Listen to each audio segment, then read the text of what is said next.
So we have 4 kings against 5 kings, or 4 kings that actually feed off of 5 kings that cause the enticements of the Satan that are ego, doubt, rebellion, and fragmentation. All of the things that we encounter every day in our day-to-day life. So what do? So we go and we look at verse 14 of chapter 14 and consider what Abram did. And when Abram heard that his brother, literally his nephew Lot, if the nephew was the son of the brother, then the nephew was considered the brother. So when Abram heard that his brother was taken captive, he led forth his trained men, born in his house, 318, and pursued as far as Dan. And I'm thinking, if we read the text, these 4 kings have done a whole lot of damage. They've done quite a bit of raiding. 318 people go up against these 4 kings. So let's take a look at this verse. In the phrase, when Abram heard that his brother was taken captive, here we can consider from the word for heard, that is Shema, that first we have to be able to perceive, discern, and understand. And we have to be able to do this first and foremost. We have to understand where we're at. Do we understand the situation we're faced with? Do we understand where we're going? What we need to do? This is one of the reasons that we have this voluntary time to stop and reflect. What do I need to do in order to overcome any of these or any combination of these things in my life? So, we go on to the next word, which is Abram's brother, which is Lot. And we said in reality is his nephew. But the word for brother is achiv, that means to resemble something or to be like something. So a word that we must first consider is the word for that, which is ki. This word also means in truth. So first, we must be able to separate the truth from something that resembles the truth and then keeps us captive. Have we ever engaged in something that is a partial truth, and then as a result of engaging something that's the partial truth, because we don't have the whole story, we don't have a met, we don't know the beginning, the middle, and the end of the story, that we jump in and go to guns in the middle of something without having gotten all the information. It's not often pretty, the results from it. So we have to consider that we have to be able to separate the truth from something that resembles it and keeps us captive. This is something that we do during Hanukkah. Is there something, we'll reverse the roles from a life situation to a relationship with Elohim situation. Are there half-truths in my relationship with Yahweh Elohim that I need to be aware of, that I need to change? How do I see my relationship with Elohim, and how can I improve that relationship with Elohim? So, we have to be able to Shema the word of Yahweh and then be willing to seek the Father in spirit and in truth. This requires that we take the next step of leading forth our trained men. Leading forth our trained men. We can read this from another point of view. It says, and when Abram heard that his brother was taken captive, he armed his 318 trained servants who were born in his own house, and he went and pursued as far as Dan. So, as opposed to went forth, we can also consider armed, because it's something that we will see in several Bible translations. But it doesn't really mean to pursue, and it doesn't really mean to arm. We have to be able to, or actually the word for led forth, which is also used for arms, is vayarek, that literally means, actually means, to pour out or to empty out.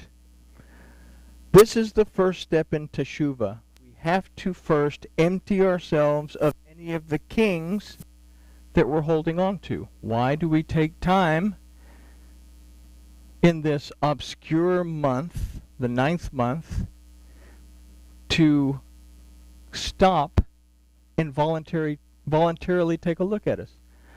Elohim has not commanded us to take a look at ourselves. Elohim shouldn't have to command us to stop and figure out where we are. We have to be able to adjust our course. So we have to be able to stop and empty of ourselves of any of the kings we may be holding on to. This again is done through the the word of Yahuwah. We seek to find the truth according to the word of Yahuwah and not the dogmas and the traditions of the nations. We try to empty ourselves and try to find the truth, regardless of what the media might have to say. This leads us directly to the next step that's found in the word for trained men, which is Chanukhah, meaning experienced, from the root Chanuk, or Chanuk, that means to dedicate.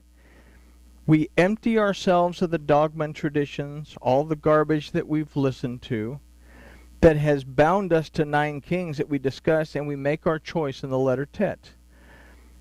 We choose to submit and dedicate ourselves to Yahuwah by and through His Word, receiving His protection, His nourishment, and His rest, or we dedicate and submit ourselves to the serpent and the enticements of the Satan. We choose to continue to allow our ego to drag us down, allow doubt, allow ourselves to rebel against truth.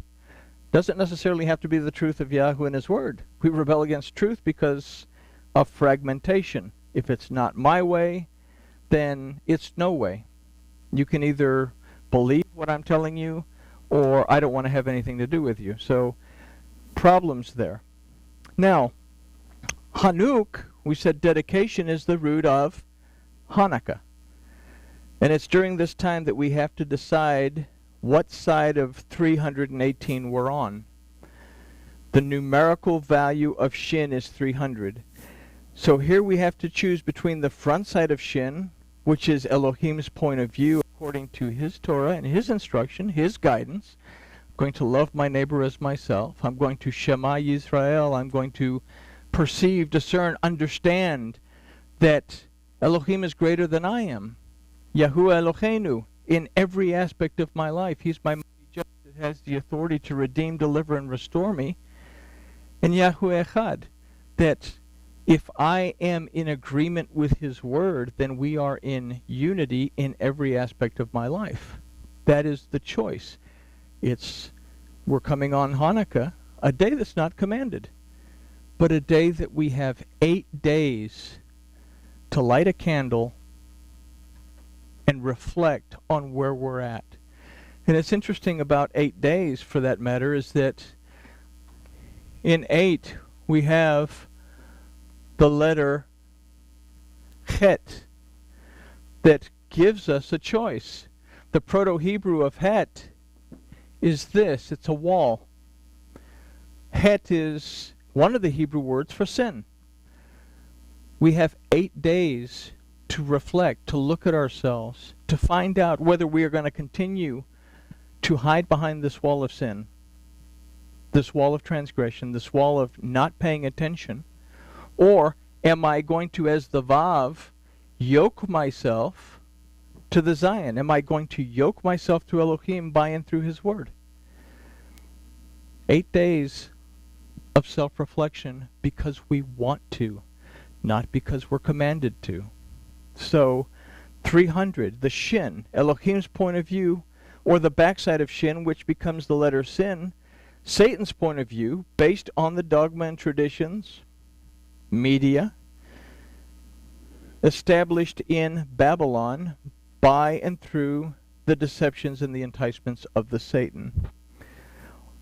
Only one choice is the one that will bring us to 18. And 18 is the ordinal value of the letter Pei, that means presence. Means presence. There's only one way to enter into the presence of Elohim, and that's by and through the truth of His Word. Only this way can we pursue as far as Dan. The word for pursue is radaf, that aside from pursue also means to attend closely to. The name Dan means judgment.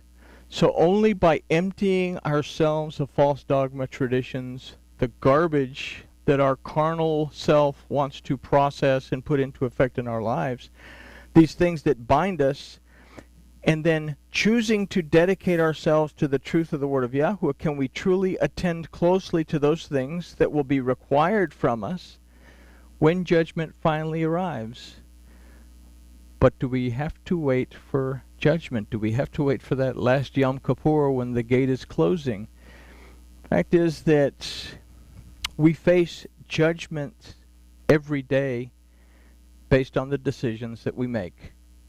Every day is a day of judgment. Not just with Elohim, but every day is a day of judgment in that if I make a wrong decision because I've trusted in the wrong information, I've believed a lie, then I'm going to have issues. So what Hanukkah does for us as well is it forces us to pay attention to, are we paying attention? Do I have a problem listening to other people? Do I have a problem wanting to butt in when somebody else is talking? Do I have a problem with anything? How can I fix those things in my life to make it so that I can love my neighbor as myself a lot better? Because only through being able to love our neighbors as ourselves can we truly love Yahu Elohim with all of our heart, with all of our soul, our mind, and our strength. So, look at there, I got way off again. So only by emptying ourselves of false dogma and traditions that bind us, choosing our dedicate, can we attend closely to the things that will be required when judgment arrives. So, I hope that this other point of view concerning Hanukkah has maybe opened your eyes to where you'll take time to stop and look and see where you are, so that you can make any adjustments in order to empty yourselves of the things that might keep you in bondage, and then truly dedicate yourself to a relationship with Yahuwah, our Father and our mighty Judge, who has the authority to redeem, deliver, and restore us. Kind of a different look at Hanukkah. A little different than saying, oh boy, there was oil enough to light the menorah for one day, and the oil lasted 8 days.